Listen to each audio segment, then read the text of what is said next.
more content from development camp, media availabilities, and scouting reports. Lots to break down in part 2 of my Dev Camp series. Buckle up, everybody.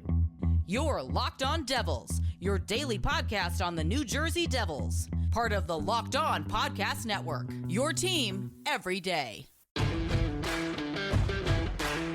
Hi, this is Bryce Salvador, and you're Locked On Devils with Trey Matthews. Scores! Oh, Steven stepped up, nailed it. Brodor's got the puck. What a shot. The Devils win the Stanley Cup. Alrighty now, what is up, New Jersey? Welcome back to the Locked On Devils podcast here on Locked On Network. I'm your host, college hockey play announcer, Devils Wire for Bucks and Pitchforks, and also part-time credential media member, Trey Matthews. Part 2 of 3 of my development camp breakdown. If you missed yesterday's episode, I gave the scouting reports for Ethan Edwards, Josh Philman, and Tobias Veland. I also played their media availabilities from development camp, and we're going to do the same thing in part 2. And as you guys know, I had the chance to cover development camp last year, but this time around, just to fill you guys in once again, I was covering the NHL draft in Las Vegas, Nevada, and there was no way I could make the trip out east to cover development camp as well, especially since free agency took place at around the same time. I had to pick one or the other, and obviously I was going to go with the draft in Las Vegas, and hopefully next year we get more breathing room, because I thought development camp was going to be in mid-July because it was around this time last year, but just making do with what I got. I apologize if it's not as authentic as last year, but like I said, the show must go on, and I do want to highlight some of these prospects. And before I give you guys the prospects that I'm going to break down in today's episode, I first just want to let you know that I've been looking for Seamus Casey's media availability, but I can't find it anywhere. Why Seamus Casey in particular? Well, I would say he's one of the more highly touted Devils prospects. He was at development camp. He had that nice segment in which he was mic'd up. For any of you who didn't see it, go over to the Devils official YouTube channel and give it a listen. It doesn't seem like he did a media availability, which I found somewhat odd. And if he did do one, I can't find it anywhere. Let me know if it's out there somewhere, because I would like to play it on this show. But in the meantime, I know a lot of you are probably going to be asking, like, where's Seamus Casey's media availability? Well, there's your disclaimer. And if you're wondering why Anton Salayev didn't do a media availability, well, the reason for that is because he speaks very little English. At the draft, he had to have a translator. Makes sense for him not to do a media availability. But let's not harp on the negatives. Let's focus on some prospects I would like to discuss in today's episode. First up is Cam Squires. I actually did a one-on-one interview with Cam Squires not once but twice during development camp last year. I would say he was one of my favorite prospects to talk to. He was very lively. This past season with the Cape Breton Eagles of the QMJHL, he appeared in 66 games. He had 33 goals, 39 assists for a grand total of 72 points, and that success leaked over to the playoffs, appearing in 14 matchups, 9 goals, 11 assists, 20 points. And Squires stands 6 feet, weighs 170 pounds. He was drafted in the 4th round in last year's draft by the Devils. Here's the scouting report on Mr. Squires. Squires understands the playmaking game, that deception works best against defensemen, that the players who have the most space are the ones behind him on the attack, and that he can hit these rush trailers with abrupt changes of speed and turns. I think it's safe to say that I think he would definitely fit in with the Devil system if he has that sort of deception to his game. And the numbers don't lie. He actually performed really well this past season. But without further ado, here's Cam Squires' media availability during development camp. Last season, how do you feel you improved? Where were the biggest areas that you still want to continue to improve off of? I think I got a lot better in a lot of areas. Just continuing to be more consistent in all areas of my game. I think defensively, I keep coming a long way. That's a big thing that I prioritize. And just my skating, I think, is one thing that I really took to heart to work on. I think just in season you're touching up on a lot of things, but I think working on my stride and being quicker, more explosive, playing against bigger guys is going to be huge too. This offseason, what are the main focuses? Where are you practicing, and how will this development camp help you improve this offseason?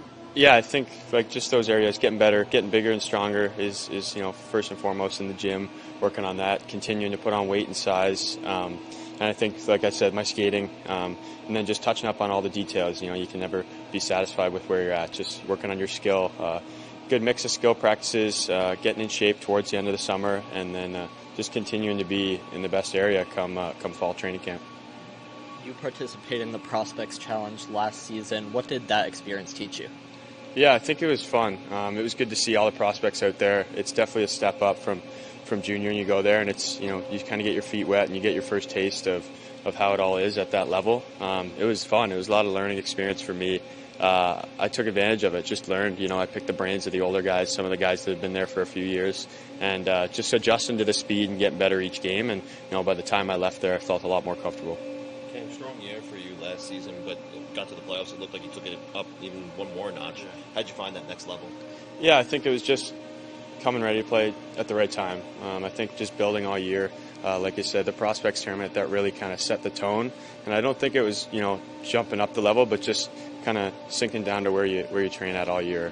Where you bring your level, your compete is huge. And I think playoff time is the most fun time of year, and that's where you get to see, the best players be the best players. And, for us, our team went on a good run. It was exciting, and, it was fun to play that hockey. Winning Humanitarian of the Year last year in the Quebec Major Junior League, what does giving back to your community mean to you? It's huge. I mean, being a junior player in a small town, Cape Breton, I think it's important for me to connect with the community a little bit there. Everybody back home, it's pretty close-knit. Hockey community in the hockey world is a small world too. So I think for me it was just prioritizing how can I, connect with the kids and the families around the community of Cape Breton. I've been there for 3 full seasons now. I'm heading into my 4th. It's been a second home to me, and they've done a great job of taking me in. So I think just doing my part as a hockey player, but then, trying to go above and beyond and give back to, because they deserve it too. What are some of the initiatives you did for, within the community? Just kind of set up a thing where me and my family got 4 season tickets behind the net. We brought 4 kids who may not be able to go to the games with their family and stuff. So the Boys and Girls Club in Cape Breton, they're a great community, place there for the kids to come and share a spot together. They came to the games and they got a hat and they got some popcorn and stuff. And then after the game, they would come down and get a picture, and I talked to them for a little bit. So it was just kind of a small thing, but it went a long way with them. There's still more in store. Before we continue with today's episode, let me tell you about eBay Motors. Passion, drive, and patience. The formula for winning championships is also what keeps your ride or die alive. eBay Motors is everything you need to maintain your vehicle and level up to peak performance. Superchargers, roof racks, exhaust kits, LED headlights, and more. Whether you're into speed, power, or style, eBay Motors has got you covered. With over 122 million parts for your number one ride or die, you'll find exactly what you're looking for. And with eBay Guaranteed Fit, your part is guaranteed to fit your ride every time or your money back. Because with eBay Motors, you're burning rubber, not cash. With all the parts you need at the prices you want, it's easy to make your car the MVP and bring home huge wins. Keep your ride or die alive at ebaymotors.com. Eligible items only. Exclusions apply. eBay Guaranteed Fit, only available to U.S. customers. Okay, Mikael Diotte. I hope I'm pronouncing that correctly. He actually signed his entry-level contract with the Devils back in March. He is a right-handed defenseman, stands 6'3", weighs 205 pounds. I can't find a scouting report of him on Elite Prospects. However, this past season, playing for Drummondville of the QMJHL, the same league in which Cam Squires played in, he saw 59 games of action. He scored 12 goals, 30 assists for a grand total of 42 points. He also had a good showing in the playoffs, appearing in 19 games, 3 goals, 7 assists for a grand total of 10 points. Here is Diotte's media availability from development camp. Let's start here at Devils Development Camp. 2 days on the ice so far. What are your first impressions of being here, and how has this experience been? I mean, it's a great organization, great opportunity for everybody here. I mean, for example, today we had only a deep practice, so we had the possibility to work on specific things with coaches. We got a lot of support here, so it's pretty easy to get better, so we're enjoying every moment. You signed with the Devils, an entry-level contract back in March. What were the biggest areas they said they wanted to see you continue to improve, and what did they really lay out as a potential role here? I mean, to improve, for sure, it's my play with pucks. Everything around the blue line, shooting pucks, finding lanes, and for sure my physical side, my skating, and the way I'm playing defensively is the thing that they want me to bring here and to keep improving. I mean, and yeah. It's been a very fun journey for you throughout your hockey career. What's the significance of you being able to sign back in March? What you said? Sorry. The significance to sign with the Devils, your entry-level contract. What did it mean to you? Oh, I mean, it's a dream come true. I mean, I didn't get drafted my 3 first years, so being able to sign with the New Jersey Devils was really, really exciting for me. It helped me to go through my last season too. It's good for confidence, so it helped me a lot, and I'm really excited to show them what I can do on the ice. Your team won the championship this year in Major Juniors. What did you learn through that experience? What was it like to win a championship? What were some of the things you didn't know about postseason hockey? Yeah, I mean, it's the first big run I did in my junior career. I was there since the beginning of the rebuild. So learning how to win, being nice with people, being around of good people, it's something that helped every players. And I mean, just playing again against the best players in Canada, for sure it helped me to improve my game too. So it was a really good season to me, and I enjoy it a lot. As someone who looked up to Martin Brodeur to be in this organization, what's the significance of that? Yeah, it's really nice. He's from Quebec too, so I was watching him growing up, and on my first interview with them, he was there, so it was really special for me. And also for my father, he was a big fan of Martin Brodeur because he was a goalie when he was younger. So yeah, it was special, and it was by far the easiest interview I had with NHL team because he was there, so it was pretty nice. Did you get to see him so far in development camp here? I didn't have the chance to talk with him, but for sure if I saw him, I'll say a little hi, so yeah. And what's your plans for next year? For sure my objective is to play for the Utica Comets. It will be the first step of my professional career, I think, so I'll work hard during the summer and try to do my best at camp. And where are you planning on training this summer? In Quebec. I'll stay. I'm here. I'm there since I'm 12 years old. So I'm pretty. I don't know how to say it, but like I'm familiar with them. So they know what I need to work and what I need to improve. So it's going to be a hard summer for me. A good summer to improve everything off the ice and on the ice. So pretty excited about it.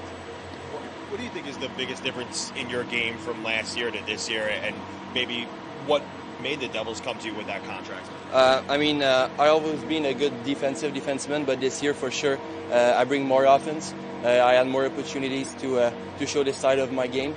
So for sure it's something that the Devils might have seen in me. Okay, another player who signed his entry-level contract with the Devils is Tyler Brennan, a goalie from Winnipeg, Manitoba, Canada. He was selected in the 4th round in 2022. Here's a scouting report on Brennan. He remains unflinchingly dedicated to facing the bulk of the play out in front of the blue paint and eliminates countless opportunities for his opponents to get him turned around the same way younger, less disciplined goaltenders might. He played for the Adirondack Thunder, appearing in 13 games. He had a goals against average of 3.16 and a save percentage of .896, and he also recorded 1 shutout. His win-loss record was 5-5. Still some work to do, but that's why some of these players are in the minors, so that way they can develop their craft just a little bit more. Here's what Brennan had to say at development camp. First pro season down the ECHL, what did you learn most about your game and what it takes to be a professional goaltender? I think the big thing I took away was just the habits you need to be to be a professional athlete, and I think that was a big learning step for me, was figuring out how to eat right, how to do it all yourself. Just the professional habits I think I picked up on was big success. Who did you rely on to learn that stuff from? I just asked some of the coaches, some of my friends I know that are professional athletes, professional hockey players, and they helped me out a lot. And at the end of the season, when Isaac Poulter came down, he lived with me, and he he showed me some of his pro habits, and I picked up on those, and I think that was a good thing for me. What's next? What do you want to focus on? What's this off season look like? I think the big thing for me is pacing my game. Every level you move up, it gets faster, and you need to be stronger and quicker. So I think I just got to focus on getting my pace up. What's your biggest goal for this upcoming season? I want to play the best that I can wherever I am and for whatever team. And if I ever get the chance to be called up anywhere, then I want to be ready to go for that and just play the best for the team I'm with, and then hopefully move up the ladder. What's the biggest trick for mental acuity when you're a goaltender? Like, how do you work on the mental aspect of your game? I think, obviously, mental side of the game for goalies pretty big. I just try and have that mentality of save the next puck. If a goal goes in, just keep playing and keep playing my game and then stop the next one. What are you taking away from this development camp and just being able to have the resources of everyone here, different levels of talent, just being able to play against some really tough players this week? Yeah, I think it's great seeing all these guys out here, some really good players out here, which is good to see, and take everything and I can from all the great coaching staff they have here, and absorb everything I can for the few days that we're here, and then take that back with me for the rest of the summer. I know that Markstrom was a big storyline for the Devils. Have you ever followed his career? He's one of the goaltenders that you tend to look towards? I have, yeah. In the last few years, I've been watching him. I like how he plays the game, and was trying to pick a few things out of his game and try and implement them into mine. And obviously he's had some success, lots of success actually in the past. So just trying to look at him and try and be like him pretty much and have success like him. Specifically, what are one or two of the areas that you really like about his game? I think just how he plays positionally and how competitive he is, I think, is a big one. Going back to getting more pace in my game, I think the competitive side is really important. So just trying to get there and get better at that. Is there anything in particular you feel you improved in your game this past season? Kind of along the same lines as what I've been talking about with the pace side. I think even just last year I could notice a difference in how quickly I am in the crease, and I think I can still get to another level. So I'm going to continue to work on that, but I think that was a big one for me. Was there anything that Adirondacks playoff run taught you? I think just you got to be a team. You got to work for every single person in that locker room, and if you don't, then you can't make it far. And we came up a strong team in Florida, and they're just like us. Everyone would do whatever for anyone in that room, and I think that's a big thing. It's just chemistry with their teammates. Before we wrap up today's episode, let me tell you about GameTime. I actually love using GameTime. I've used it to purchase for myself some MLB and NBA tickets. Last minute deal, save up to 60% off buying last minute for sports, concerts, comedy, theater, and more. Save even more with exclusive in-app deals on select seats ahead of the game or event. Save even more when you choose a section and let GameTime choose the seats. Toggling this feature shows the total upfront with no surprise fees at checkout. That's all in pricing. Seat views. Get a good view from your seat in the app before you buy. The lowest price guaranteed, or GameTime will credit you 110% of the difference. GameTime ticket coverage. Your purchase is covered with the most flexible customer service policy in ticketing industry. Download the GameTime app, create an account, and use code LOCKEDONNHL for $20 off your first purchase. Terms apply. Again, create an account and redeem code LOCKEDONNHL for $20 off. Download GameTime today. Last minute tickets, lowest price, guaranteed. Okay, the last prospect on the docket is a guy from Michigan. Not the University of Michigan, but the state of Michigan. Hang on a second. Michigan State University, that's another school in Michigan. Anyway, this guy is from Grand Haven, Michigan. He's a right winger, stands 6'1", weighing in at 185 pounds. It is Dylan Wendt, who also signed an entry-level contract with the Devils. He played for Western Michigan University and the Utica Comets this past season. While playing for the Broncos of WMU, he appeared in 38 games, 23 goals, 21 assists for a grand total of 44 points. And for the Comets, he appeared in 5 games, 1 goal, 1 assist for a grand total of 2 points.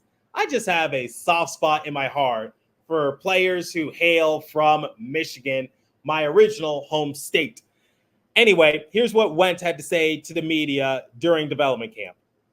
What a year you had last year. I mean, you really jumped up in your offensive production, one of the top power play guys. What allowed you to take a huge step with your production last season? Yeah, I mean, just consistency, going in as a freshman. You got all those big dogs, those guys to look up to. Learning every day, coming to the rink ready to go, and not really caring where you're at. You got to just trust the process and put your head down.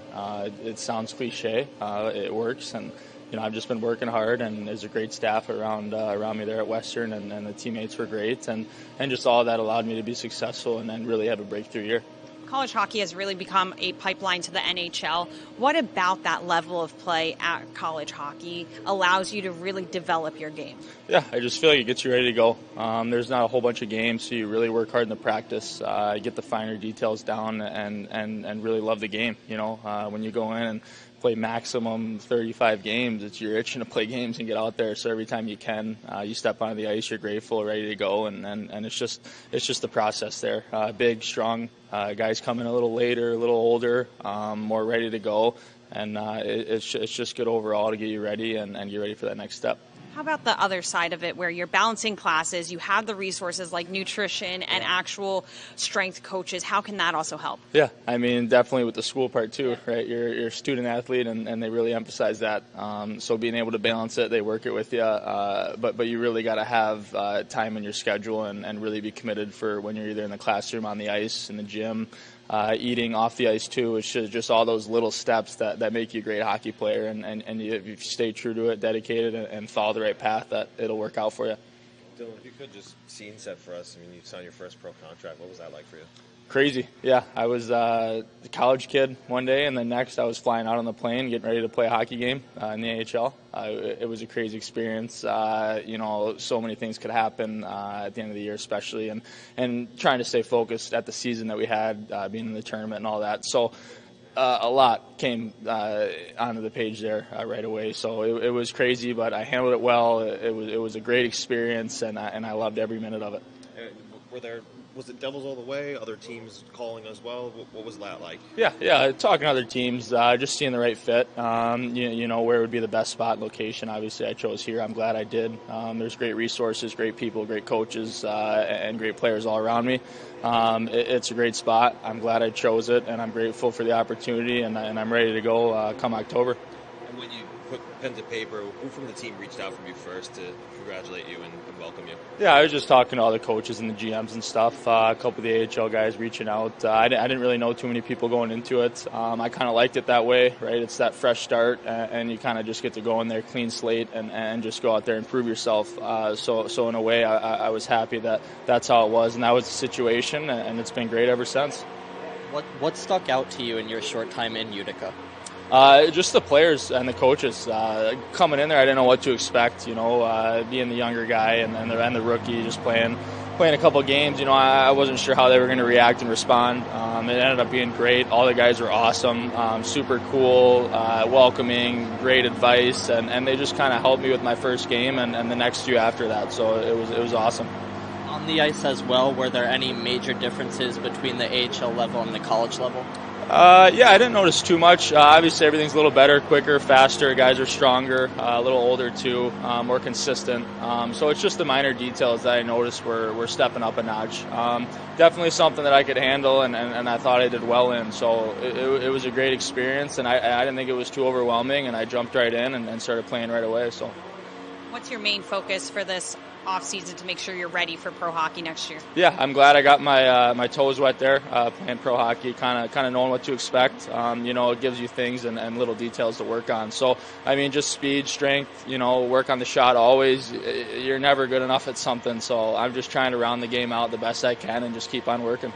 I hope you guys enjoyed part 2 of my development camp breakdown, and there's still more in store. We got one more day of development camp to talk about on this show.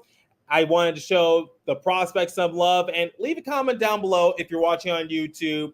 Is there any other prospects that you hope to see play in a Devils uniform very soon, maybe this upcoming season? Once again, leave a comment down below if you're watching on YouTube. If you're listening on a podcast streaming service, hit me up on my personal X Page app at TreyMatt4 or the show's X Page app at Locked On Devils. As for this episode, that's all the time I have for you. Continue to stay safe. Have a wonderful day, New Jersey. Go Devils. I'll catch you guys in the next episode. Thanks for listening once again.